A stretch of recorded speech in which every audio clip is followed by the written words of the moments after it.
جو چاہے وہ کرنے پر قادر. بس ہمارا بھروسہ ہل جاتا ہے.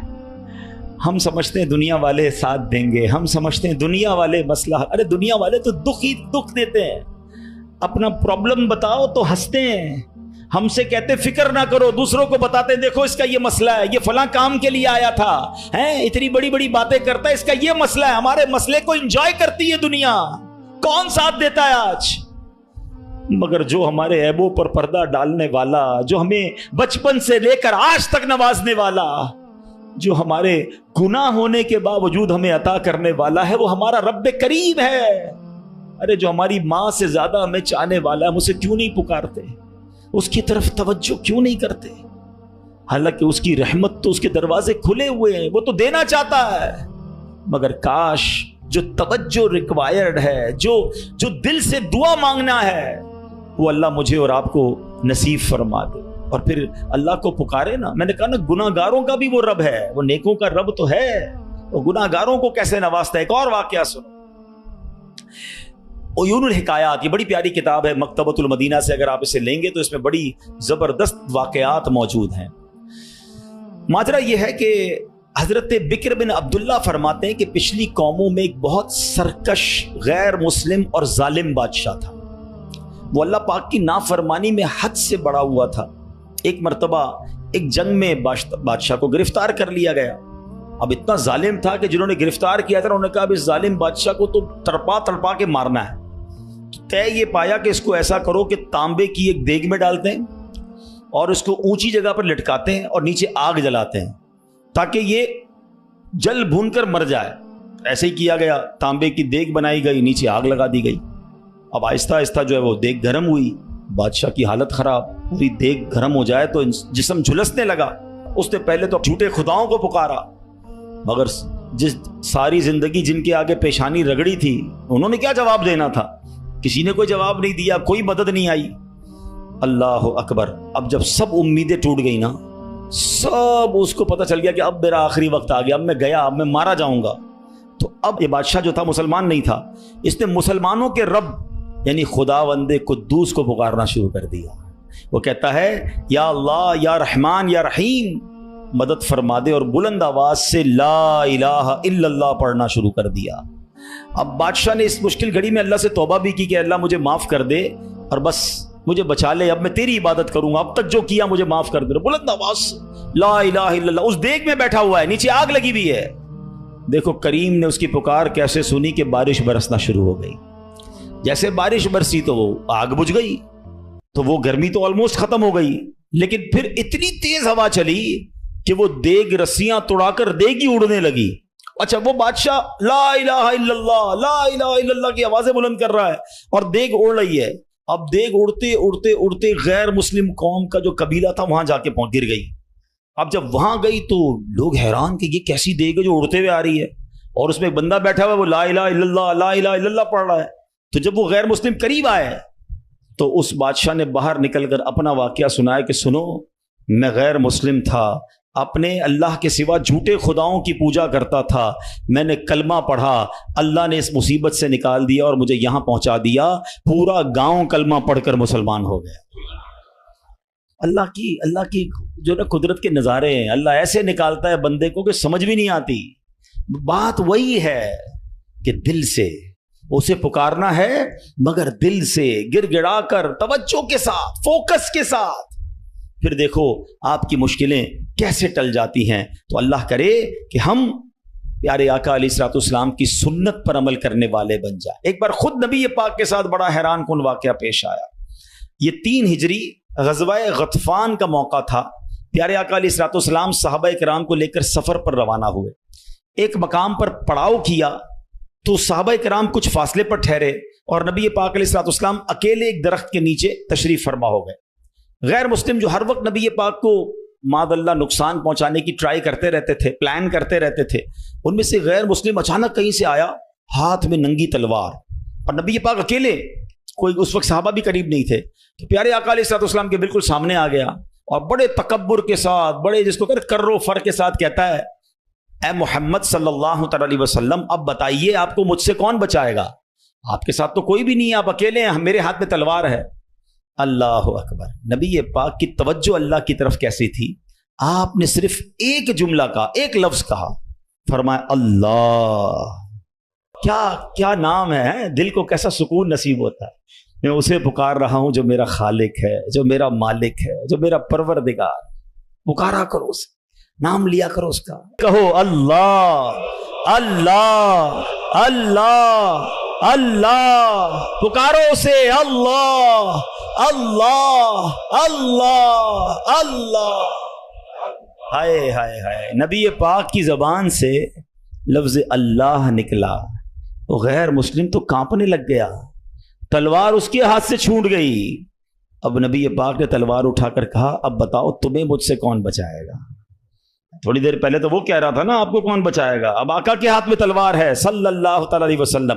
اب بتاؤ تمہیں کون بچائے گا.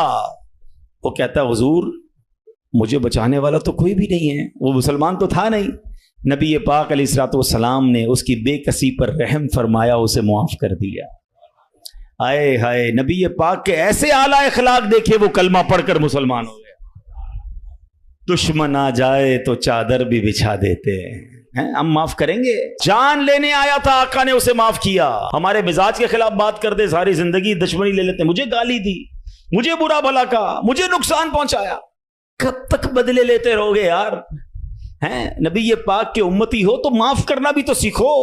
آقا علیہ الصلوۃ والسلام جانی دشمن کو معاف کر دیتے. ہم اپنے بھائی کو معاف کرنے کے لیے تیار نہیں ہوتے. نہیں میں نہیں جاؤں گا بھائی کے گھر، ہم نہیں جاتے فلاں رشتہ دار کے گھر، ہم نہیں بلاتے کسی کو دعوت میں. چھوٹی چھوٹی باتیں ہیں. کبھی دعوت نہیں دی تھی آپ کو اس وجہ سے، کبھی سیدھے منہ بات نہیں کر سکے، آپ کو ویلکم نہیں کر سکے، آپ کو تحفہ نہیں بھجوایا. اتنی چھوٹی بات پر آپ نے رشتہ داریاں ختم کر دی. اور ایک طرف کہتے ہو کہ نبی پاک کے امتی، آقا کے غلام. اچھا نعتیں سب کو یاد ہیں، یاد کرو نا، نبی پاک کی سنت پر تو عمل کرو، کسی کو تو معاف کرو. بندہ کہتا میں بتاتا ہوں، مجھے گالی دی ہے اب میں بتاتا ہوں. وہ ایک گالی دیتا ہے، ادھر سے 7 گالیاں جاتی ہیں.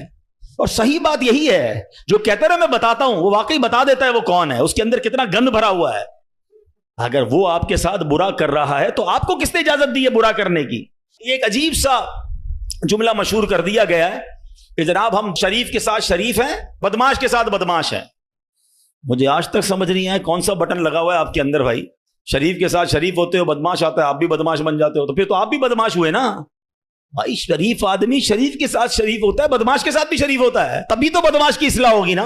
مسلمان ہوا نا یہ شخص، نبی پاک نے معاف کر دیا.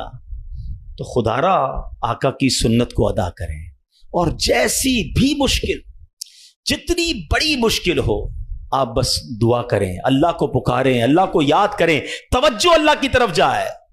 اچھا ایک اور چیز، ایک اور ٹیسٹ کرتے ہیں. کوئی نقصان ہو گیا ہے، کوئی تکلیف ہو گیا، آپ ہم جس جنریشن کے، میں جس جنریشن کا ہوں، شاید اب تو ایسا نہیں ہے، جو بزرگ بیٹھے ان سے پوچھیں کہ ہماری مائیں یا ہماری نانی دادی بچے کو سلاتی تھیں تو ذکر اللہ کر کے سلاتی تھی.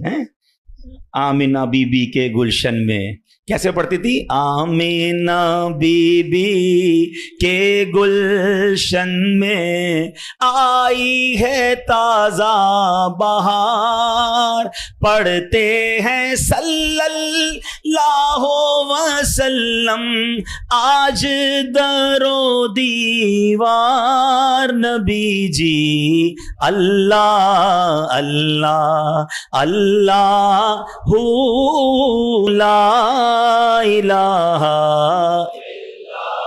ہو اللہ اللہ اللہ لا. رات بچے کو سلا رہے ہیں تو ذکر الہی ہو رہا ہے، نعتیں سنائی جا رہی ہیں، بچے کو کچھ لگ جائے تو حسبی اللہ یا اللہ خیر ہے. اب تو عجیب عجیب باتیں ہیں.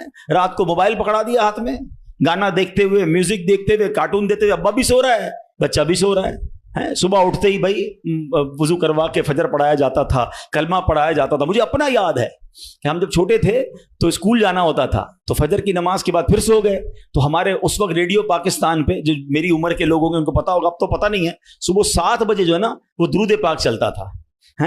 اللہم صلی علی سیدنا محمد النبی الامی وعلی آلہ وصحبہ کچھ یاد آ رہا ہوگا. یہ کنٹینیو چلتا تھا. تو والدہ وہ اس کو آن کر کے بڑی آواز کر دیتے تھے تو خود ہی آنکھ کھل جاتی تھی, خود ہی. اب درود سے اٹھایا جا رہا ہے. یہ انداز تھا ہمارے گھروں کا کہ صبح اٹھاتے وقت, رات سلاتے وقت, بچے گھر سے جا رہا ہے اللہ رسول کے حوالے, غوث پاک کے حوالے. یعنی ہماری ٹریننگ اس طرح ہوتی تھی کہ بات پر اللہ کا ذکر, اللہ کے رسول کا ذکر. اب تو کوئی تکلیف ہو, پتہ نہیں انگریزی میں پتہ نہیں کیا کیا آوازیں نکال رہے ہوتے ہیں, معاذ اللہ گالیاں منہ سے آ رہی ہوتی, لیکن ہے ہی نہیں. پہلے تو زبان سے یا اللہ خیر, فوراً ذکر الہی. یعنی ہماری ٹریننگ یہ ہوا کرتی, اور ہونی بھی یہی چاہیے مسلمان کی, کہ ہم تکلیف میں بھی. اچھا پھر ایک اور عجیب بات پتہ ہے کیا ہے, چلیں اب میں دوسری طرف لے آتا ہوں اپنی گفتگو کو, کہ تکلیف میں تو ہم اللہ کو یاد کرتے ہیں, پھر تکلیف ختم ہو جائے تو پھر کہاں چلے جاتے ہیں. اچھا بعض اوقات پتہ ہے کیا, اچانک مسجد میں کوئی نیا آدمی نظر آنے لگتا ہے نا, ٹوپی بھی پہنی ہوئی, ہاتھ میں تسبیح بھی ہے, خیر تو یہ کدھر سے آیا بھائی, اور 5 نمازیں بھی پڑھ رہا ہے, بعض اوقات نماز سے بھی پہلے آ جاتا ہے. میں پوچھو خیر تو ہے, بس وہ والدہ ہاسپٹل میں ہے یا فلاں پرابلم ہے. بہت اچھی بات ہے, میں خدا نہ خواستہ ڈسکریج نہیں کر رہا, مگر ادھر وہ پرابلم دور ہوئی, ادھر مریض ٹھیک ہوا, ادھر مسئلہ حل ہوا, وہ بندہ ہی غائب ہو گیا مسجد سے. تو یہ کیا ہے, ہم خوشی میں بھی اللہ کے بندے ہیں, ہم غم میں بھی اللہ کے بندے ہیں. ہم غموں میں بھی اسے پکاریں, ہم خوشی میں بھی اسے یاد رکھیں. اور یہ بات میں نہیں کہہ رہا, یہ اللہ کریم نے قرآن مجید فرقان حمید میں ارشاد فرمایا, اور یہ کافروں کی عادت اللہ نے ارشاد فرمائی. سنو, اللہ قرآن میں فرماتا ہے وَإِذَا مَسَّ الْإِنسَانَ الضُّرُّ دَعَانَا لِجَنبِهِ أَوْ قَاعِدًا أَوْ قَائِمًا.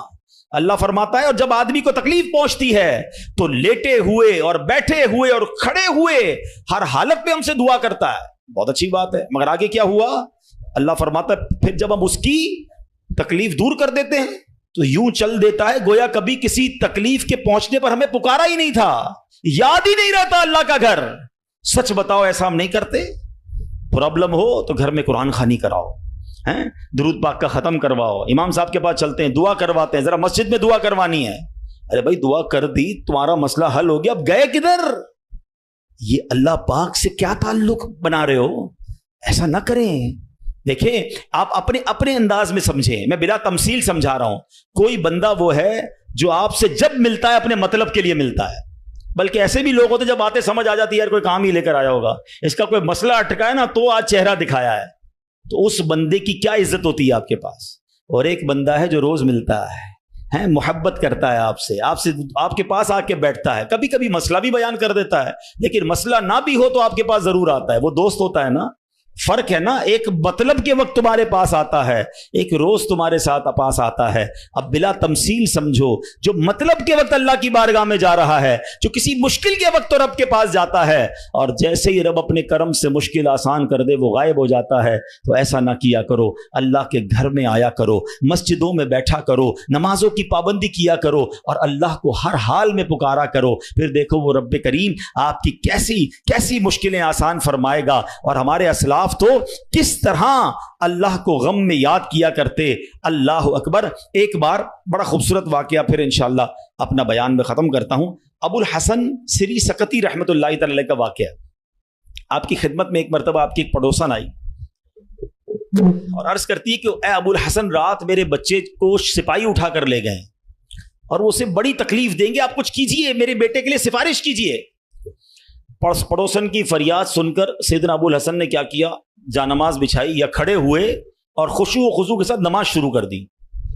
اب پڑوسن کہہ رہی میں ان سے سفارش کرانے آئی ہوں, بچہ میرا جیل میں ہے, پتہ نہیں کتنی پٹائی کریں گے اس کی, اور یہ حضرت نماز پڑھنے لگ گئے. اچھا نماز بھی آپ نے بڑی طویل نا, مزیدار خشوع و خضوع سے پڑھ رہے ہیں. اچھا جب کافی دیر ہو گئی نا تو وہ عورت کہتی ہے حضرت جلدی کریں, میرے بچے کو قید میں ڈالا ہوا ہے وہ, اور اس کی تکلیف پہنچائیں گے. آپ نے جلدی نہیں کیا, آپ نے سکون سے نماز پڑھی, اور جب نماز سے سلام پھیرا نا تو کہا اے میری بہن, تمہارا ہی تو معاملہ حل کروا رہا تھا, تمہارا مسئلہ ہی تو حل کر رہا تھا. ابھی یہ آپ نے کہا تو پڑوسن بھاگتی بھی, اس کی بچی بھاگتی ہوئی, امی گھر آ جائیں, بھائی آ گیا واپس, بیٹا گھر آ گیا. آپ نے کہا میں وہی تو مسئلہ حل کر رہا تھا, جدھر سے حل ہونا ہے ادھر آپ نے رجوع کر لیا.